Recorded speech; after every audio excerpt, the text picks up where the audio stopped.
You know, guys, happy holidays, first of all. And Merry Christmas! Happy you guys, we could get together and do this. I kind of feel like something's missing. No. Okay. This right here, this foursome, this is what how matters. it's supposed to be. Never call us a foursome again. Yeah.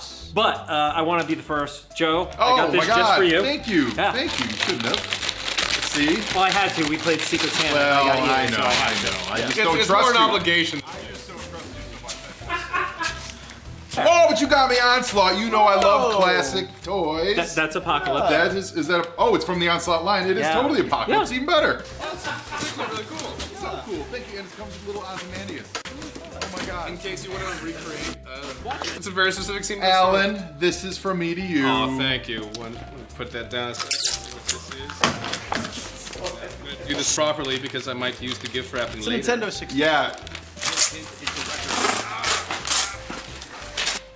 Look at that! Not see that Batman, coming. Scott and Greg's run. I do love this run. Thank you, man. See, we got the welcome, buddy. I have something for Pablo. Thanks. Oh. Is it a puppy? Open the damn Can thing. you open it, please? Hey! Oh, that's awesome. Oh, man.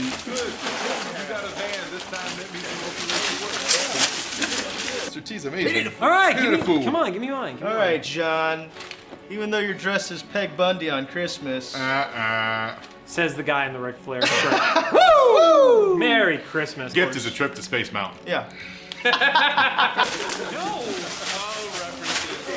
the same club as Holly. On the plus side, you can pick up this garbage off the. Wait, did you really get me a Joker pop? That specific Joker. I hate Suicide He's Squad, extreme. Pablo. I know. Whoa! Merry Christmas, guys. Who's that for? Why is the Us. You left the tape on the present. tape literally And on you. tape? No, that's the bow. No, Is that a this wrap job? is not a bow. Merry Christmas. This is not even decorative tape. You left the price tag on the gift. This is from our shop. This came off the wall over there. You didn't pay for this. Wally, what do you have to say for This yourself? just came in this week. But that's no. Oh, Wally, no. Wally, what do you have to say for yourself? Merry Christmas.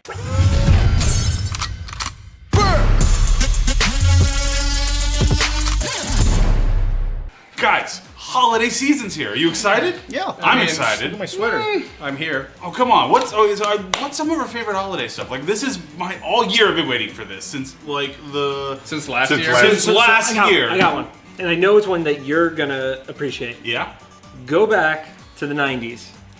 The first episode of the X-Men cartoon, they went shopping in the mall for Christmas presents. That's a good point. Yeah. That's a That's very right. It's one of my earliest Christmas memories from a cartoon. Where robot Nazis are hunting down a teenager. That's Right. not the point. Okay. They were happy in that food court before that. They were. And that They were. echoes Uncanny X-Men number 98, where they were Christmas shopping, and that's when the Sentinels attacked. Yeah, classic story, story. Which actually, before I read that story, I read a story that took place moments before it in Marvel Holiday Special number 1, which is one of my earliest Marvel I comics. had that one too. Fantastic. Yeah. It had that story where the Brotherhood of Evil Mutants is attacking the X-Men, and then Santa Claus comes in and literally saves the day by turning the evil mutants into action figures. If you extrapolate that to its next logical conclusion, Santa then would have known the Sentinels were about to attack the X-Men and kidnap them, but was like, yeah, you're good. Yes. I got this, guys. You gotta do this battle so the Phoenix things happen. Yeah.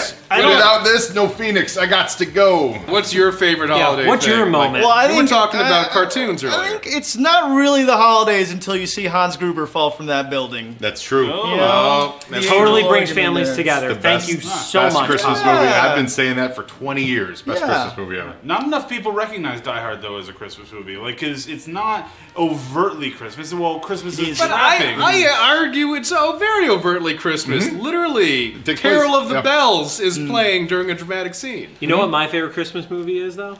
Nightmare Before Christmas. Says it in the title. Yeah, it's sort of though, because people argue if that's a Halloween movie or a Christmas movie. What is this a character from? That would be The Nightmare Before Christmas. It's a Halloween guy. It's a Halloween movie, But man. it's also, you've got the whole Christmas thing. which is like cultural appropriation, but nonetheless it's Christmas. Here's why you know It's a Halloween Christmas movie, because every single Christmas movie that ever takes place leads up to Christmas.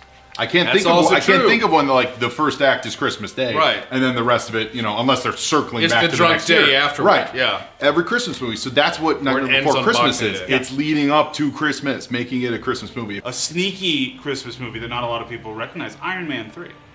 Your faces and oh my God, Iron Man 3 is a thing. Before you go further, almost anything Shane Black writes takes place at Christmas, which is great. I love that. All the Lethal Weapons are secretly Christmas movies. Everything's a Christmas movie Shane Black does. How about the Lobo Paramilitary Christmas Special? Oh, where the Easter Bunny hires him? Absolutely. The Easter Bunny hires Lobo to kill Santa Claus because Santa Claus has gotten too powerful. That's terrible. No, if that's not one of the greatest comics in holiday history, I don't know what is. It's so good. You get all the elves with machine guns and the penguins with missiles, and Lobo goes up to the North Pole and whips ass. It's fantastic.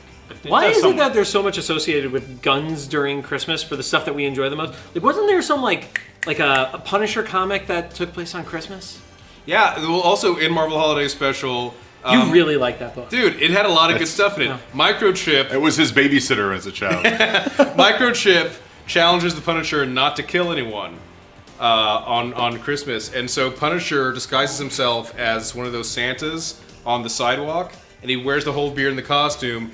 And he actually goads someone to punching him because he agreed not to kill anyone, but he did not agree not to wear a chest plate full of iron spikes and get someone to punch him.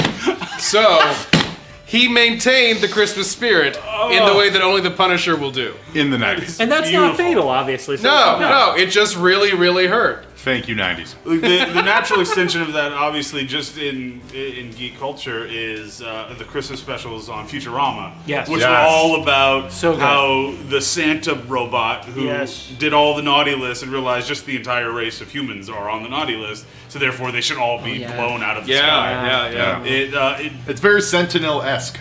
Yeah, we also have robot Santas in Doctor Who a couple times, because they started doing with the new show. Doctor Who. Doctor Who? With the new show that started in 2005, they did a Christmas episode that was only the third episode because they didn't know how long the show was going, and they decided, look, we have a really fun story for fighting ghosts with Charles Dickens on Christmas. But then once the show had its legs going and it really had its fan base, they decided, okay, we're going to keep on doing this, and like a lot of BBC shows, give it a Christmas special. Things keep happening on Christmas. Alien invasions keep happening on Christmas. Robot Santas show up repeatedly. The Dickens thing. Yeah. Have there been any scenarios where somebody did a Christmas Carol with a well-known character? Oh, yeah. The Muppets Christmas Carol? The Muppets Christmas Carol. Come on. Mickey's Christmas Carol, which had, like, essentially the Ghost of Christmas Future showing Scrooge hell at the end. That was amazing as a kid. Goofy's Jacob Marley. The greatest rendition, hands down, Scrooged. Sure. Yeah. Come on. Yeah. Bill Murray. I'm going to segue you, though. You're very close. The greatest rendition of the Christmas Carol is the real Ghostbusters. I was going to say this. Yes. Where the Ghostbusters actually have to fight, actually accidentally capture the ghosts of Christmas past, present, and future. Funny. And now they have to deal with the consequences of Scrooge never made Christmas cool again. Right, because like they went back in time, and then they go to the future, the present rather, and no one likes Christmas, and they realize they screwed up the timeline, so they have to go back and make sure that Scrooge learned his lesson, because apparently if Scrooge didn't learn the lesson, we're all screwed. Yeah.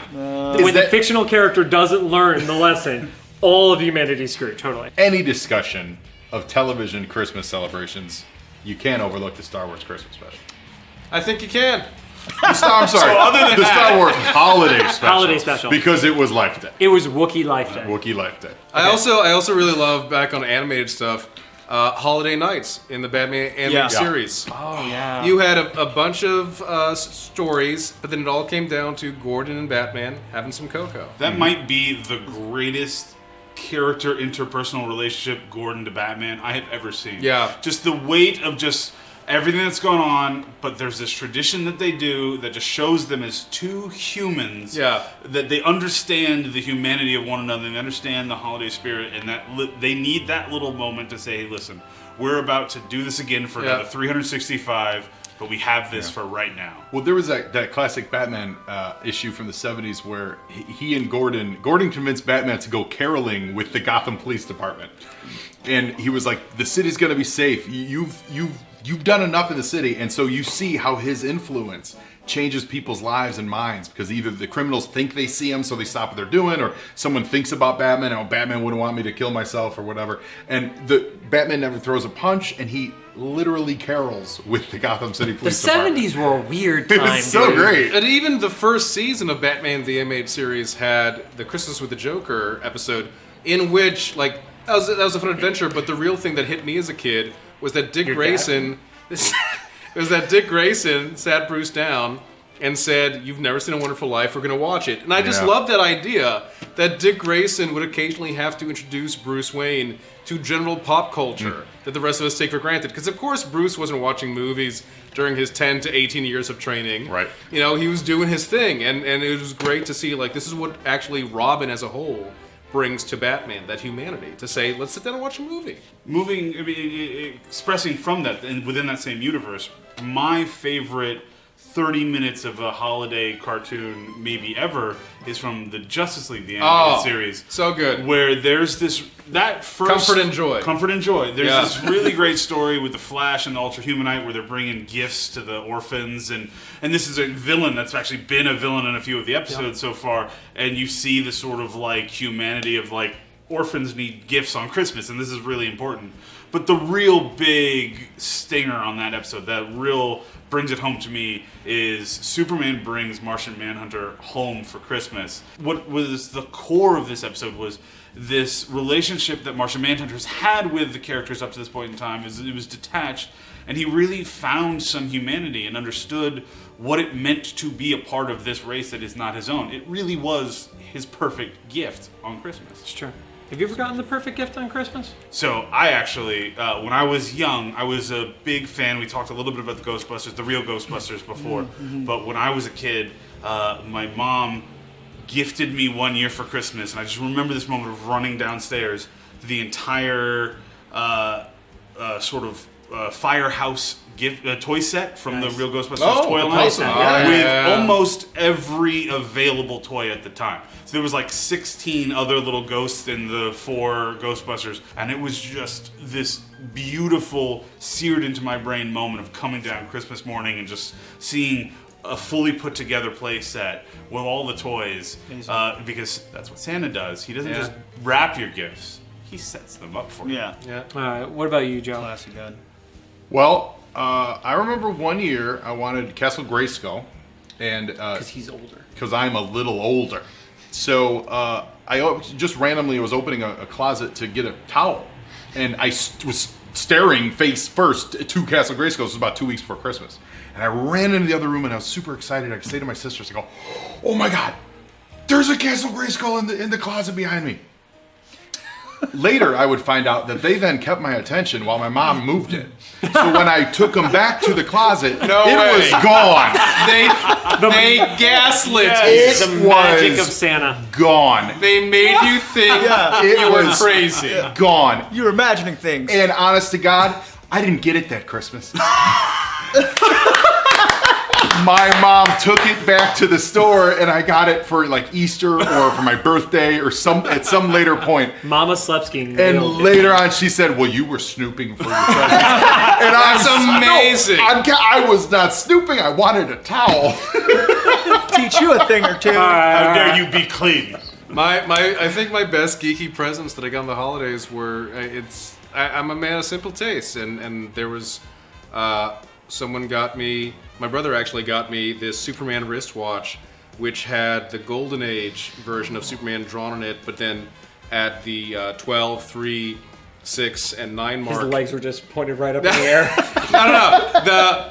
Like It was all the normal. It Golden was Age. normal hands. It was normal hands. But so like you had like Golden Age Superman on one, Golden Age Clark Kent on the other, Golden Age Lois Lane on the other, and I just thought that was like so cool because there's a great fondness for that stuff. Even the stuff that wasn't good, even the stuff that was really bizarre, even for comics. You just have this fondness for it, and I thought that was fantastic. I think my nerdiest gift, I think I was like, I don't know how old I was, but the Nintendo 64 had just come out, and I was really wanting to get that Nintendo 64, which I think it was WCW versus, it wasn't Revenge, it was World Tour, I think. World Tour. Yeah, and I was so hell-bent that that's like all that I wrote on my Christmas list, and there was a bunch of presents under the tree, but none of them were shaped like a Nintendo 64. So I was instantly just depressed about it.